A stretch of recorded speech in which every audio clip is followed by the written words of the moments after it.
President Buhari, welcome to the program. Thank you. You are here for an anti-corruption summit and try to tackle this big scourge.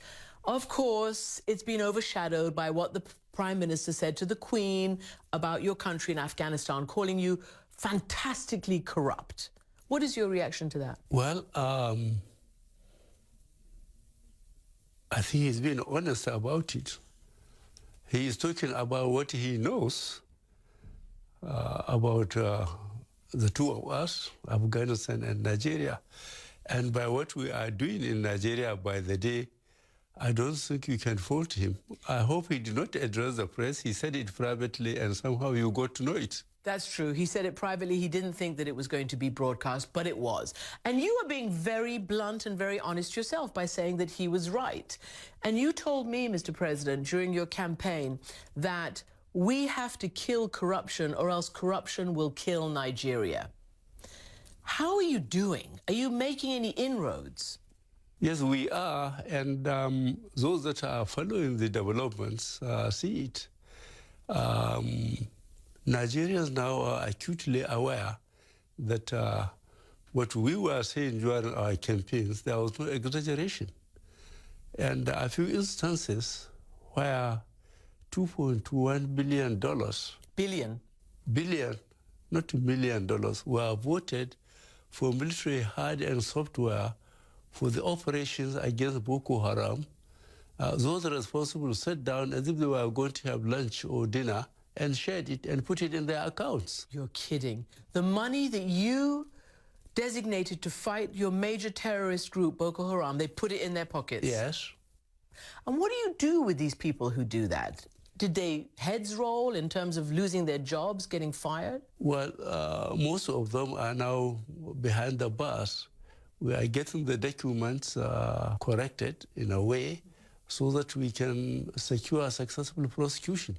You've also talked about having gone through a lot of papers and found sort of legions of so-called ghost workers, people who are pulling salaries who don't even exist or for jobs that don't even exist. I think 23,000 of these so-called ghost workers. So far. Are there many thousands more? I suspect yes. So you've been getting rid of them systematically? We have to. They never existed, so the question of getting rid of them does not arise.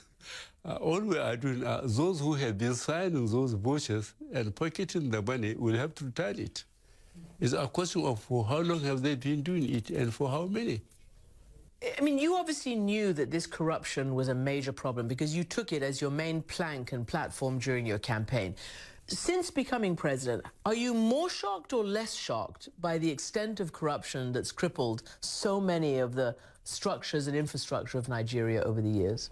Much more shocked. You're more shocked? Yes. The issue of Boko Haram is something that the whole world is looking at Nigeria for, particularly these poor girls, the Chibok girls, who've become an international symbol for all that is wrong with this terrorism, with this radical Islamism, and with the attack on civilians, especially girls.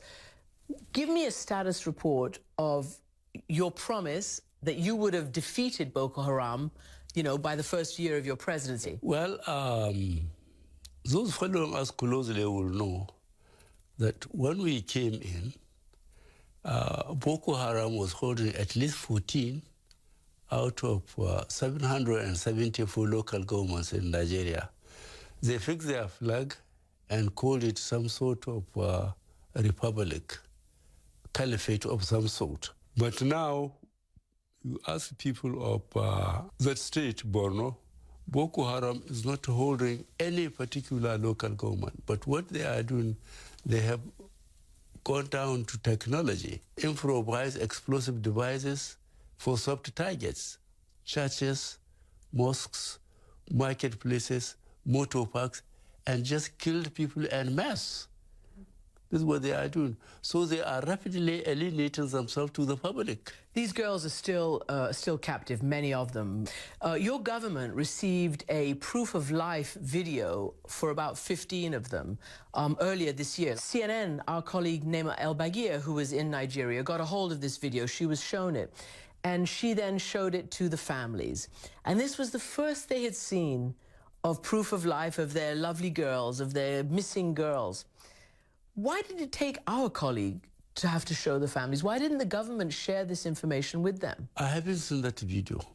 But even if I see it, I will be very careful about showing it to the family. There's no point to fraudulently raise hope of the families if you can't beat them. I saw the families as a group twice. One, they came to visit my wife. Two, they came as a group to see me. And the less I see them, the better for my own, emotional balance. It makes you sad. Yes, I try to imagine my 14-year-old daughter, 14 to 18, missing for more than 2 years, trying to imagine what condition are they in. A lot of the parents would rather see their graves than imagine the condition they are in now. It's tragic. It's tragic. All right. President Buhari, thank you very much indeed for joining us. Thank you, Ms. Amanpo.